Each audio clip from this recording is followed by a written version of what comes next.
సంగారెడ్డి జిల్లాలో తాను చనిపోతూ నలుగురికి ప్రాణదానం చేసింది ఇస్నాపూర్కు చెందిన అనిత.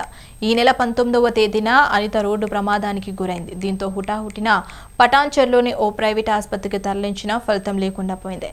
బ్రెయిన్ డెడ్ అయినట్టు నిర్ధారించారు వైద్యులు. దీంతో అనిత కుటుంబానికి అవయవదానంపై అవగాహన కల్పించారు వైద్యులు.